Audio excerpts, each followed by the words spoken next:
Welcome, guys. Sorry I missed you for today. I am going to go through the day 4 notes, which we have for solving equations. So the first few that I'm going to go through, I'm going to go back to the old school methods, and you'll see me hopefully kind of speed through these a little bit more as we jump through. So when we have these solving by equations, what we oftentimes learned was we draw a line right down the middle. So it becomes a two-sided problem, the left side and the right side. The idea is that we always are going to want to try to get the x by itself. And that means we need to get rid of a lot of the things that are on that side around the x. Oftentimes, to get rid of things, we do the opposite of whatever they are doing. So for instance, this is adding 6. To get rid of that, I can subtract 6. What we do need to do is write that on the other side of the equation to balance it out. And then I like to draw my line so I have a nice place of restarting and writing out my new equation. When you have this, it looks like these 6's are going to reduce out, which means I'm only left with an x on this side. 21 minus 6 should give me 15. Congratulations, you guys have one final way of getting that to work. You just make sure you circle your answer for me. Problem number 2, switching up the colors. For this one, again, we're going to draw the line right down the middle. I see my x over here that I have to solve for. I've got some stuff on that side to get rid of. We will do the opposite of that. Instead of subtracting 4, we will add 4. Draw our line to start our reset. And then again, from this situation, you will notice that those are going to reduce to 0. X should equal the number 1.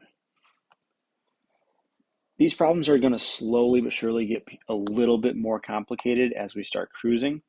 So these next few might seem repetitive, but again, there's small increments of challenge as we jump through them. Draw your line down the middle. I've got the x. I need to get rid of the things on that side. So we are going to add 3. We're going to add 3. It looks like these are going to reduce out, leaving me on the right-hand side an x, on the left-hand side a 10. It does not matter what side that one single x shows up on. This is exactly the same. So I have x equals 10, or in this case, 10 equals x. Number 4, draw your line. In this situation, anytime I see the x, so here's the thing, I see the x, but we also have numbers that are next to it that need to disappear. Anytime two things are touching and you do not see any symbols in between them, this 2 and this x are touching, that's multiplication. The opposite, or how we undo multiplication, is by dividing. So we're going to divide both the sides by 2. You're going to see that left side 2's exit out. So we are only left with the x equals, and 34 divided by 2 will give me 17. Sweet. So those are the first kind of stages. I'd say the first 4 problems were pretty straightforward as we see some multiplication, stuff like that. These next ones, as you can see, introduce some fractions, and they're going to be a little bit more difficult for us to go through. So make sure you guys are paying attention, that you understand the differences, the major differences between these. This side, draw your line. And then what I see here is I see my x, and we're looking at what's happening to the x.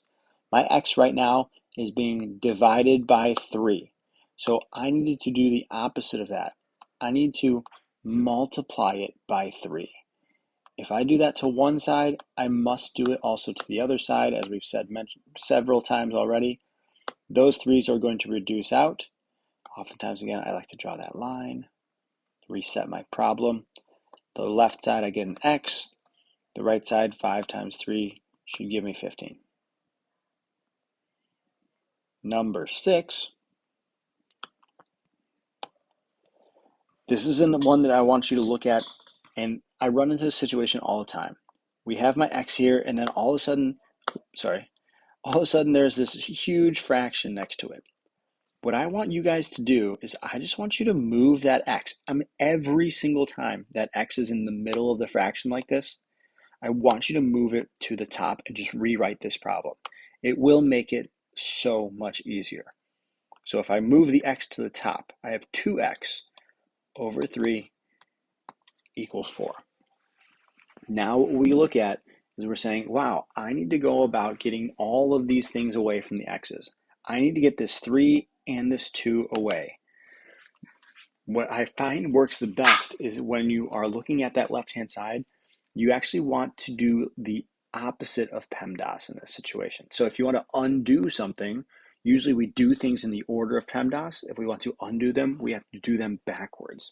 And so in PEMDAS, if we do it backwards, division is actually going to be the first thing that we end up undoing. So to undo the division, we're going to multiply both sides by the 3. I almost forgot to draw my line down the middle. On that left-hand side, you will see those 3's reduce out. So we are left with 2x on the left side. The right side, I should have a 12. And then this is looking a lot like a normal problem now. So this is more of a 2-step problem.